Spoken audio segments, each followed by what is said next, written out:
बिस्मिल्लाहिर्रहमानिर्रहीम। Education purpose में जैसा एग्ज़ाम लेना हो, ऑनलाइन क्विज़ लेने हो, तो उसके लिए गूगल फॉर्म बहुत हेल्पफुल है। तो गूगल फॉर्म को इस्तेमाल करने के लिए हमें सबसे पहले यहाँ पर गूगल फॉर्म ओपन करने पड़ेंगे। तो यहाँ पर ये जिस तरह हम गूगल फॉर्म्स ओपन करते हैं, अब ये गूगल फॉर्म ओपन हो गए। अब यहाँ ये पर्सनल पे हमें जाना पड़ेगा और ये गो टू गूगल फॉर्म्स। अब ये सारे जो ये बाकी ऑप्शंस हैं ये बिजनेस पॉइंट ऑफ व्यू से हैं। हमने चूँकि क्विज़ दो तरह से ले सकते हैं, एक शॉर्ट क्वेश्चंस की फॉर्म में और एक मल्टीपल चॉइस क्वेश्चंस की फॉर्म में। तो यहाँ पर हम ब्लैंक शीट ओपन करेंगे। अब ये हमारे पास हम गूगल फॉर्म में आ गए हैं। अब सबसे पहले हम इसके मुताबिक सेटिंग कर लें। अब सबसे पहले यहाँ पर सेटिंग में अगर हम ये जो ऑप्शन दी हुई है इसमें लिखा हुआ है कलेक्ट ईमेल एड्रेस, अगर इसको हम क्लिक करते हैं तो इसका मतलब है कि हम जो है कैंडिडेट को ईमेल एड्रेस लाजमी देना पड़ेगा। अगर हम इसको मार्क नहीं करते तो इसका मतलब है कि वो ईमेल एड्रेस नहीं आएगा। अब नेक्स्ट है require sign in limit to 1 response, ये हमें लाजमी क्लिक करना पड़ेगा। उसकी वजह ये है अगर इसको हम क्लिक नहीं करते, इसको मार्क नहीं करते, तो एक candidate more than 1 times response जो है वो अटेम्प्ट कर सकता है। इसको अगर क्लिक करेंगे तो एक कैंडिडेट एक ही दफ़ा इसको अटेम्प्ट कर सकेगा। The next is respondents can edit after submit, अगर हम इसको भी मार्क कर देते हैं तो जो कैंडिडेट है वो जब अपना रिस्पॉन्स फॉर्म जमा भी करवा देगा उसके बाद भी वो उसमें चेंजेस कर सकेगा, इसलिए इसको जो है मार्क ना करें। नेक्स्ट है कि see summary charts and text responses, जैसा एक जो टीचर है जब सारे रिस्पॉन्सेज उसके पास सबमिट होते जाएंगे तो यहाँ पर अगर आपने इसको भी मार्क किया होगा तो वो फिर तमाम कैंडिडेट्स को भी वो पूरा चार्ट और पूरे रिस्पॉन्सेज नज़र आएंगे, इसलिए इन दोनों को अनमार्क ही रहने दें। नेक्स्ट है प्रेजेंटेशन। अब यहाँ पर लिखा हुआ है show progress bar and shuffle question order, अगर हम इनको क्लिक करते हैं तो जो क्वेश्चन का ऑर्डर है वो शफल हो जाएगा। अगर आपकी चॉइस हो कि भाई क्वेश्चंस जो हैं उनका ऑर्डर शफल होना चाहिए तो आप इसको मार्क करेंगे। The next is quizzes. अब जैसा हमने क्विज बनाना है तो सबसे पहले हमें इसको मार्क करना पड़ेगा, मेक दिस अ क्विज। अब यहाँ पर क्विज के लिहाज से ऑप्शन 3 भी हैं।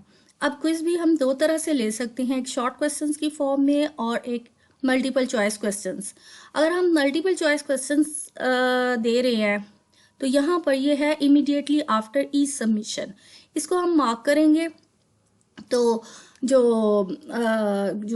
मल्टीपल चॉइस क्वेश्चंस के क्विज होंगे वो ऑटोमेटिकली ग्रेड होकर फ़ौरन जब सबमिट करवाएंगे तो फ़ौरन ही उसका रिजल्ट भी शो हो जाएगा कि एक स्टूडेंट ने कितने मार्क्स लिए हैं।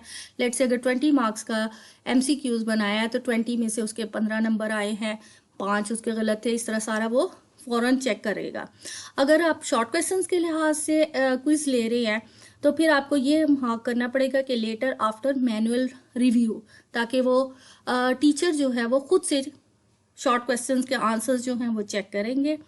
अब यहाँ पर द नेक्स्ट ऑप्शन दी हुई है रिस्पोंडेंट कैन सी।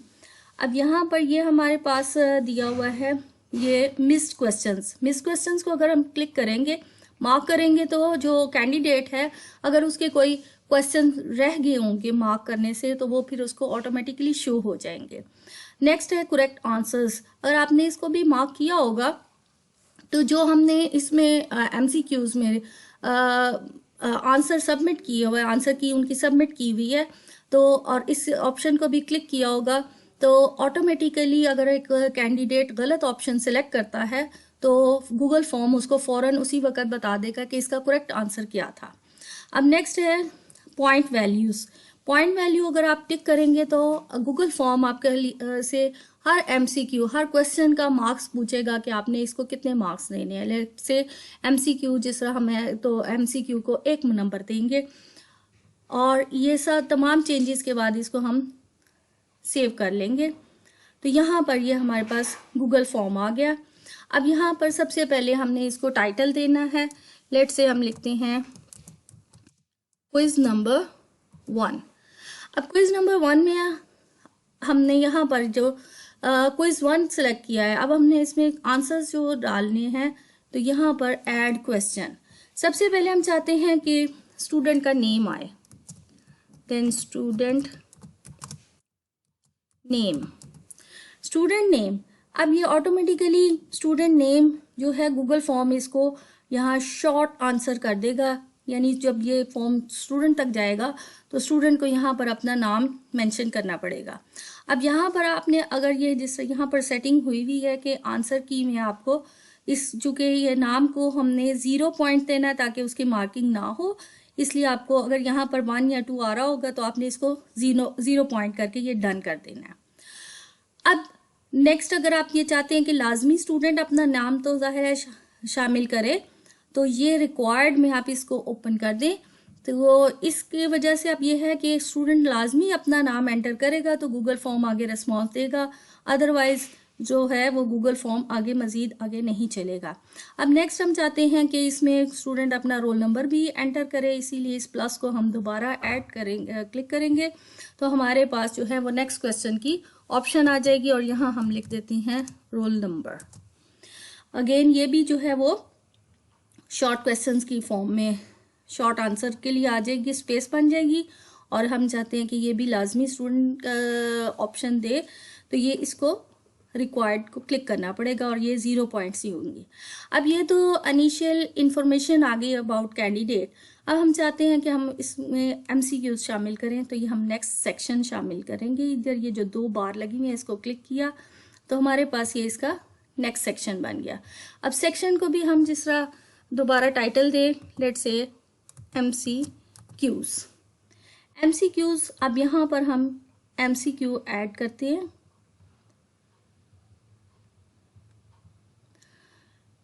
अब यहाँ पर मैं क्वेश्चन लिखती हूँ, लेट्स से बिगेस्ट यूनिवर्सिटी इन पाकिस्तान। अब यहाँ पर ये शॉर्ट आंसर लिखा हुआ है, इसको क्लिक किया, यहाँ ये तमाम ऑप्शंस आ गई हैं, short answer, paragraph, multiple choice. अगर ये शॉर्ट आंसर क्लिक करेंगे तो यहाँ पर शॉर्ट आंसर के लिहाज से स्पेस देगा। अगर पैराग्राफ को हम क्लिक करेंगे तो वो फिर लॉन्ग क्वेश्चन के लिहाज से ये स्पेस देगा। अब हम चाहते हैं कि ये तो मल्टीपल चॉइस क्वेश्चंस आ जाए, इसलिए हम मल्टीपल चॉइस क्वेश्चंस कहेंगे। अब यहाँ पर ये ऑप्शन लिखने के लिए स्पेस बना देगा, ऑप्शन 1 आ जाता है, let's say PU।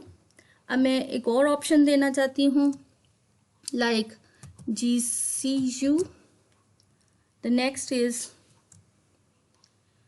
UET, and the fourth is AIOU। अब यहाँ पर अगर मैं चाहती हूँ कि ये खुद से ग्रेडिंग भी साथ साथ करता जाए, तो मुझे यहाँ लाजमी इसके लिए आंसर ऐड करना पड़ेगा। फिर आंसर की को हम क्लिक करेंगे तो यहाँ पर ये ऑप्शन आ जाएगी, और इसके बाद यहाँ ये PU को सिलेक्ट कर लिया कि बिगेस्ट यूनिवर्सिटी इन पाकिस्तान जो है वो PU है। अब यहाँ हमें पॉइंट्स भी देने पड़ेंगे, हमारी अपनी चॉइस है कि हम पॉइंट कितने देते हैं। लेट्स से ये MCQ है तो हम इसको नंबर 1 करते हैं, एंड देन डन। अब ये हमारा एक MCQ जो है वो बन गया है। अब यहाँ पर ये देख लेंगे टोटल पॉइंट्स 1 आ गए हैं, यानी कि हमारे पास जितना हमने एक क्वेश्चन डाला है उसके 1 पॉइंट आ गया। इसी तरह अगर हम मज़ीद और क्वेश्चन शामिल करेंगे तो ये हमें दोबारा से प्लस का साइन ऐड करना पड़ेगा और उसके मुताबिक हमें करना पड़ेगा। अब यहाँ पर लेट से हम यहाँ पर ये जो बॉक्स है, ये बॉक्स ये शो कर रहा है कि अगर आप इसको क्लिक करते हैं, कोई आपने अगर क्वेश्चन की बजाय अगर कोई पिक्चर अटैच करनी है तो वो भी ऑप्शन आ जाती है। यानी आप इसको क्लिक करेंगे तो ये ब्राउजर्स पे आ जाएगा और यहाँ से आपको जो पिक्चर है वो अटैच करनी पड़ेगी। अब यहाँ पर लेट से ये मैं यहाँ पर ये क्वेश्चन नेक्स्ट नहीं सिलेक्ट करती, क्योंकि मैं चाह रही हूँ कि ये एक MCQ हो गया शॉर्ट क्वेश्चन के पॉइंट ऑफ व्यू से, तो यहाँ पर ये इसको मैं डिलीट कर देती हूँ और चाहते हैं कि एक नया सेक्शन आ जाए। अब इस सेक्शन को हम लेट्स से शॉर्ट क्वेश्चंस का पोर्शन कर लेते हैं। शॉर्ट क्वेश्चन,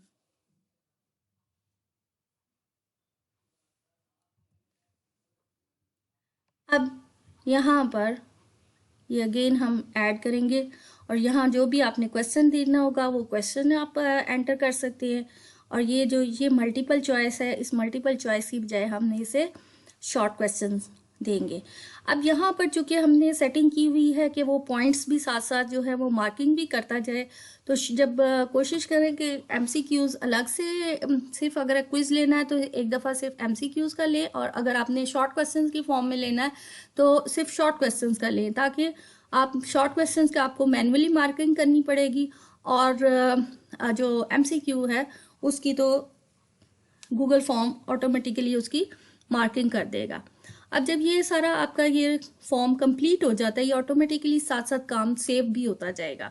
अब आपने यहाँ पर सेटिंग करनी है, यानी कि आप चाहते हैं कि आपका फॉर्म जो है वो कितने बजे ऑफ हो जाए, तो उसके लिए एडवांस पे आप क्लिक करेंगे।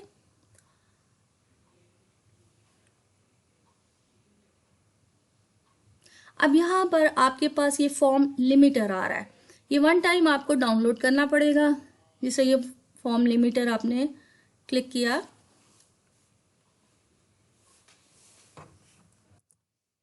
अब ये फॉर्म लिमिटर तो मेरा चूंकि इंस्टॉल है, तो आपने ये इस तरह ये पूरा प्रोसीजर उन्होंने बताया हुआ है कि आपने किस तरह इसको फॉर्म लिमिटर को वन टाइम डाउनलोड कर लेना है। अब यहाँ पर जो है, अब यहाँ पर फॉर्म लिमिटर जब हम ओपन करते हैं फॉर्म लिमिटर, ये फॉर्म लिमिटर आ गया। अब यहाँ पर हमने सिलेक्ट करना है date and time, number of form responses, यानी कि अगर जिस तरह के लेट्स से 100 स्टूडेंट्स 100 सिर्फ फॉर्म्स जो हैं वो डिलीवर हों, और ये डेट एंड टाइम जैसा सिलेक्ट करते हैं तो यहाँ पर सिलेक्ट डेट, अब जैसा आज की ही डेट हम सेलेक्ट कर लें and select time, let's say 6 o'clock पे ये क्लोज हो जाए, और यहाँ पर ये PM ये सेट। अब ये सेव एंड एनेबल। अब यहाँ पर हमने ये कंप्लीट हो गया, अब सेंड करना है। अब जब सेंड के लिए हम क्लिक करते हैं तो यहाँ पर अगर हमने किसी को ये रिस्पॉन्स फॉर्म जो है वो मेल करनी है तो यहाँ पर उसका ईमेल एड्रेस देना पड़ेगा, और अगर हमने लिंक शेयर करना है तो ये लिंक शॉर्टन फॉर्म में कर लेंगे, ऐसे ही रहने दे, ये करके ये कॉपी होगा,